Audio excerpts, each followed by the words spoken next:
Before we begin mapping an academic program's curriculum, there are a few practices to consider that, when applied, will make the mapping process easier and more efficient for you and your colleagues. First, ensure that all courses included in the academic year's catalog are in the row headers in the map. Those should be divided by course code and course title, and categorized by course type. Your PLOs should be in the PLO column headers. If you are mapping a curriculum by yourself or face-to-face with a group of faculty peers, it's a good idea to have a copy of each official syllabus in your program on hand so that you can verify the charting inputs you make on the map. For example, if you are trying to determine whether a syllabus explicitly or implicitly references your program's first PLO, it is much easier to do this with accuracy if you have that course syllabus at your disposal. If you are collaborating with peers to create or edit a curriculum map virtually, a helpful tip is to link Google Doc versions of your syllabi to the corresponding course codes in a Google Sheets version of your curriculum map. You can do this by locating or creating a Google Doc version of your syllabus from Google Drive, clicking the Share button, getting a shareable link, going back to your curriculum map, click on the course code,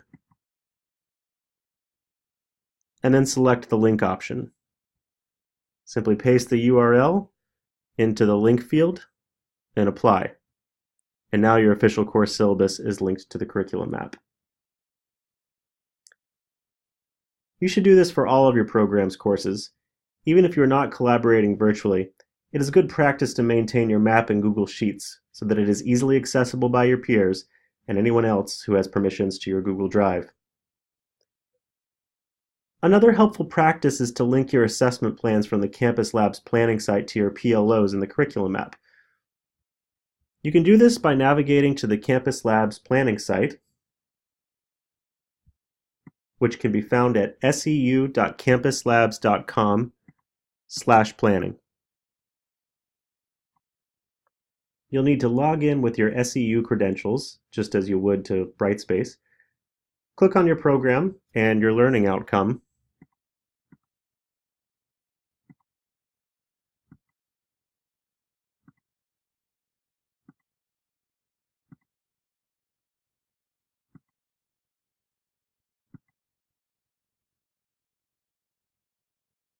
and then scroll down to the read-only view.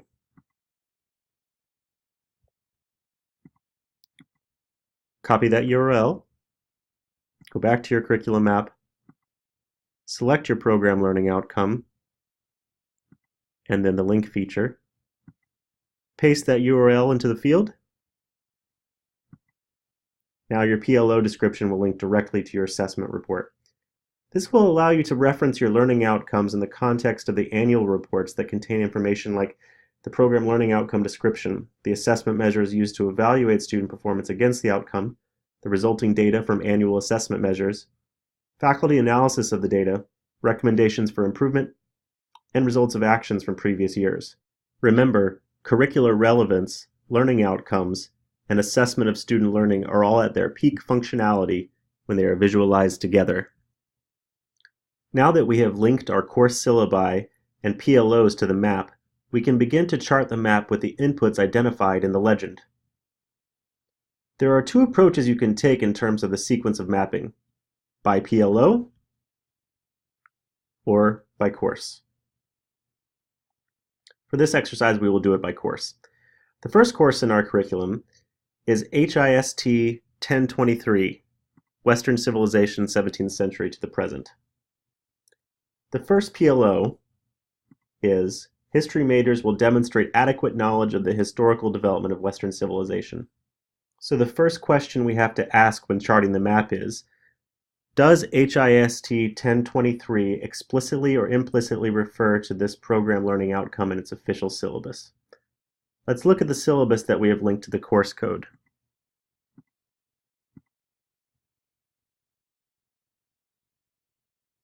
The course description refers to the history of Western civilization. and the historical development of Western civilization at least 3 times in the course's official ILOs. This likely merits charting the map's first cell with an X. Next, we need to determine the level of complexity of knowledge or competency related to the outcome expected of students who take this course HIST 1023. This is a question of academic rigor and erudition as it relates to the outcome in question. The course is a 1,000 level course, which should be taken into consideration.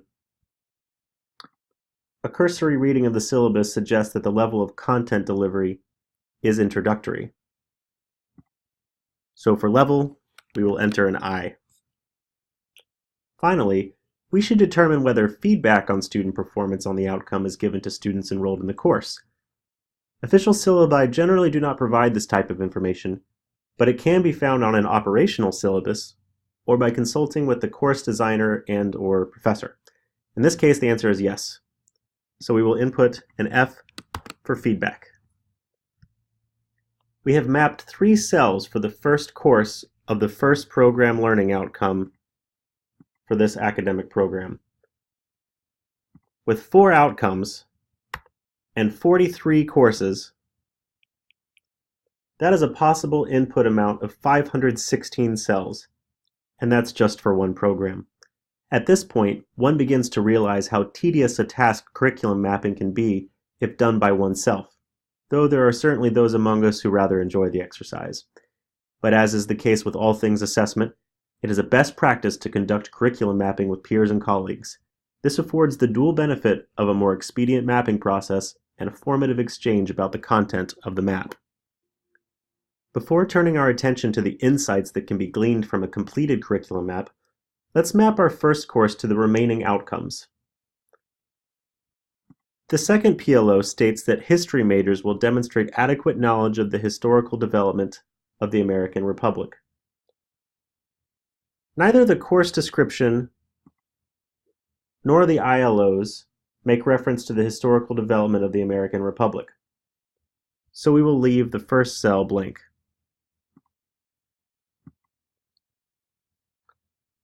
No content delivery related to the outcome exists in this course, so we will also leave the second cell blank.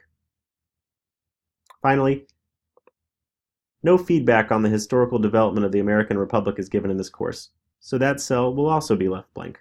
Simple enough. However, in the context of mapping a curriculum with colleagues, these individual points might be contested. Someone might point out that while the course does not explicitly address the American Republic, either in its descriptions or in the ILOs, the United States does belong to the era of Western civilization under consideration in this course, and thus it may be discussed or engaged in the course. Healthy deliberation on matters like these only stand to benefit the overall quality of the curriculum map. The third PLO states that history majors will demonstrate adequate knowledge of the different schools of thought regarding the purposes, practices, approaches, sources, and methods of historical research and writing. While not explicitly referenced in the course description or intended learning outcomes, we do know that students will be expected to engage with primary and secondary historical source material.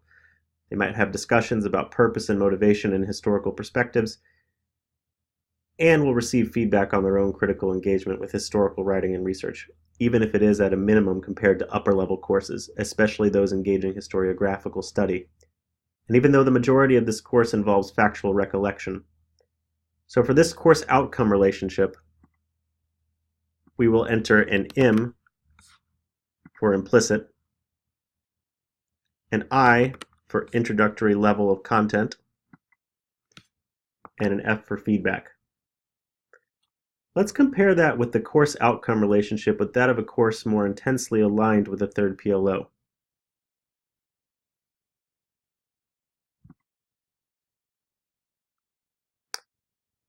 HIST 2913, Historiography. Historiography's course description and ILOs explicitly reference the outcome, so that would warrant an X for explicit. It is a 2,000 level course that employs outcome verbiage at a mid-tier taxonomical level so it likely warrants at least an E for emphasized. And students do receive direct feedback on activities related to the outcome in this course, so we will put an F for feedback.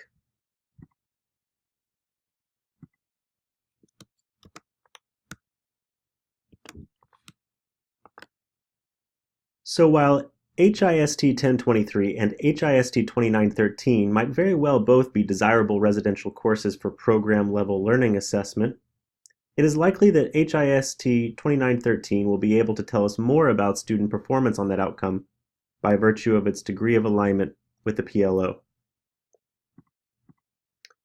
Back to HIST 1023.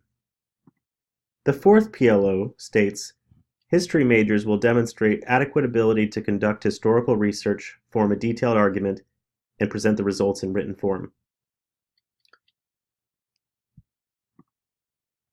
The course description and ILOs do not refer to research or research-based writing as expectations of students in the course. Students may be exposed to historical research and writing and expected to make very small steps towards those competencies, but they are at most at the introductory level. Some feedback may be given on this outcome, but ultimately the decision to input that value here is up to faculty, the subject matter experts.